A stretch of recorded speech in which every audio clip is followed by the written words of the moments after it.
On y va maintenant avec la section 1.3 dans laquelle on va parler des propriétés des opérations sur nos ensembles.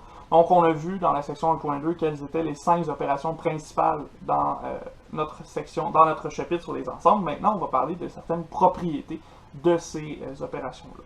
On commence avec la section 1.3.1 dans laquelle on va parler de la commutativité de nos opérations.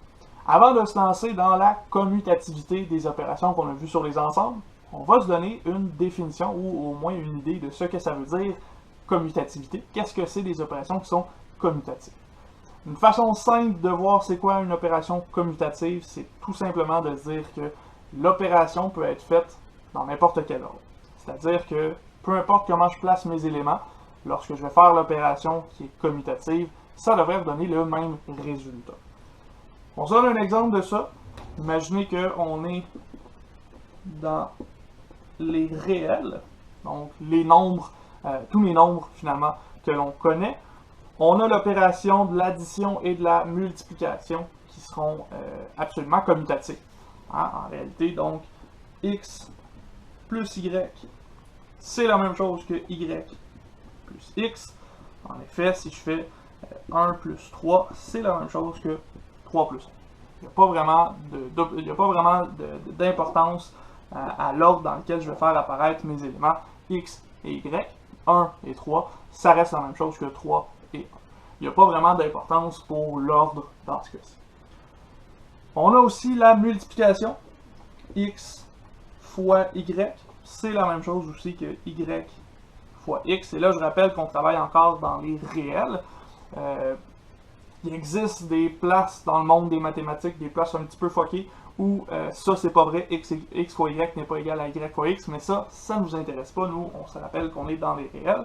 Donc, dans ce cas-ci, si je fais 1 fois 3, c'est la même chose que 3 fois 1. Il n'y a pas de différence dans ce cas-ci.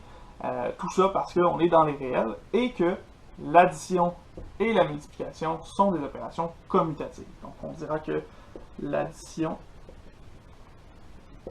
et la multiplication sont commutatives. Donc voilà, on sait déjà un petit peu plus à quoi ça ressemble la commutativité. Pas très compliqué, en gros, on peut l'écrire dans un sens ou dans l'autre, ça reste le même résultat. Ceci étant dit, si on se déplace dans nos ensembles, on va se rendre compte qu'il y a 3 opérations dans les 5 qu'on a dit, qu'on a vues, qui sont commutatives. Elles sont commutatives parce que peu importe dans quel ordre je vais inscrire ces opérations-là, ça va me donner le même résultat. On peut associer ces opérations-là à l'intersection, l'union et la différence symétrique. On peut regarder ça avec des diagrammes de Venn, vous allez voir qu'il n'y a pas grand-chose d'intéressant, hein, parce que comme c'est exactement la même chose, ben, les diagrammes sont exactement pareils. Il y a juste l'opération qui change lorsqu'on le regarde. Donc, on regarde ça très rapidement, là. Je n'irai pas très en détail dans cette preuve-là, surtout que c'est une preuve visuelle et non pas mathématique. Donc, on y va avec, pour commencer, l'intersection. Si je choisis A inter B, ben, je vais chercher ce qui est dans A et dans B en même temps. Ça se trouve être le milieu entre A et B. Et de l'autre côté, si je vais plutôt chercher B inter A, ben, je vais commencer par l'ensemble B. Puis je vais aller chercher qu'est-ce qui est aussi dans l'ensemble A. Puis là, ben, ça me donne encore une fois le milieu entre les deux.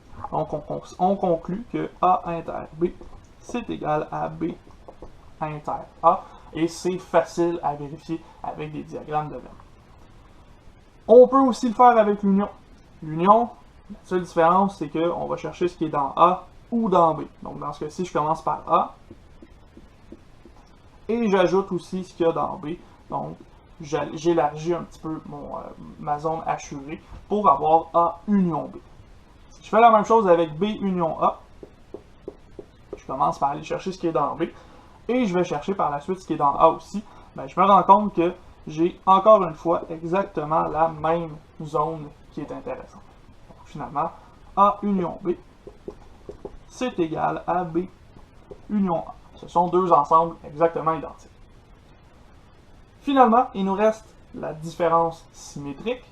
Ce qu'on a dit pour la différence symétrique, c'est qu'on voulait aller chercher ce qu'il y avait dans A ou dans B sans l'intersection. Donc si j'utilise A différence symétrique avec B, je vais aller chercher A union B qu'on avait au-dessus, et j'enlève ce qui est dans le milieu. Ça me donne exactement la différence symétrique entre A et B.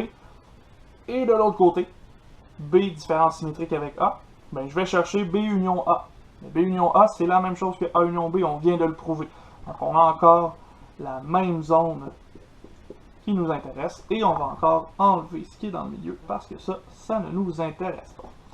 Donc on retrouve finalement que A différence symétrique avec B, c'est égal à B différence symétrique avec A. Donc ça, c'est la commutativité de nos opérations. On sait maintenant que l'intersection est commutative, l'union est commutative et la différence symétrique est commutative.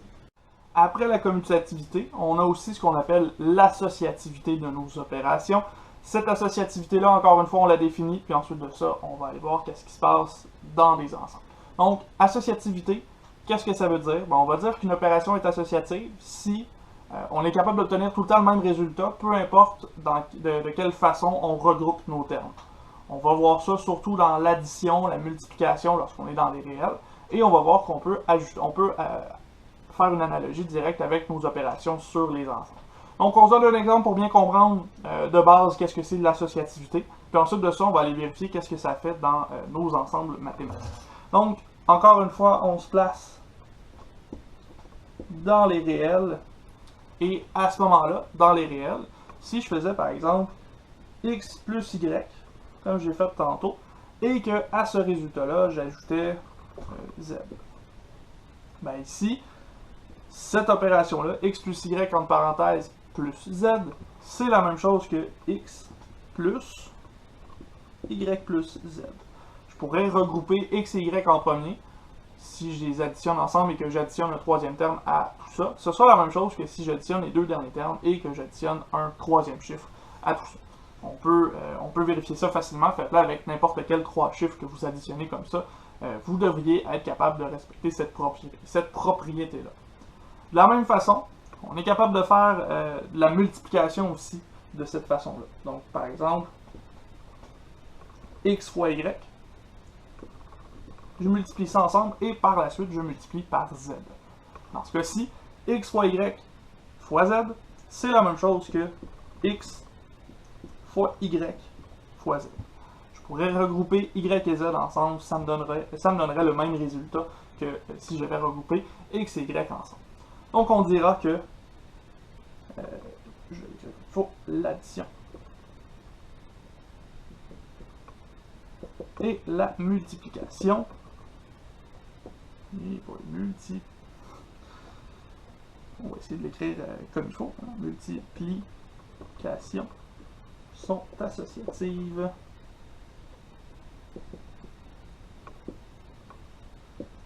Dans les réels. Encore une fois, je précise qu'on est dans les réels parce qu'en mathématiques, ça arrive qu'on travaille dans des situations vraiment bizarres où c'est pas vrai ces opérations-là, c'est pas vrai ces propriétés-là. Mais ici, pour nous, on a les propriétés, on est capable de les utiliser. Ceci étant dit, maintenant, on veut se donner une meilleure idée de ce que ça donne ça pour les opérations qu'on a. Pour les opérations, vous allez voir que dans les ensembles, on a encore une fois l'intersection, l'union et la différence symétrique qui sont associatives. On va regarder ensemble comment on peut prouver ces informations-là. Je vais faire avec vous l'intersection, je vous laisse aller voir dans les notes pour l'union et la différence symétrique. Vous avez toutes ces informations-là déjà. C'est juste pour épargner la longueur du vidéo. Je ne voudrais pas faire une vidéo de 59 minutes. Donc, on se lance avec l'intersection, puis je vous laisse aller voir l'union et la différence symétrique. Donc, pour l'intersection, on va commencer par faire l'intersection entre A et B. Et à tout ça, on va ajouter l'intersection avec C. Donc, si je fais l'intersection entre A et B, on a vu tantôt que c'était ce qui se trouve entre A et B. Et si je vais chercher ce qui se trouve avec C, donc on représente ce que C est dans notre diagramme de Venn, ben à ce moment-là, ce qui se trouve dans A inter B et dans C, c'est seulement le petit triangle qui est comme dans le milieu ici. Donc, notre intersection, c'est cette petite partie-là qu'on peut retrouver à la toute fin.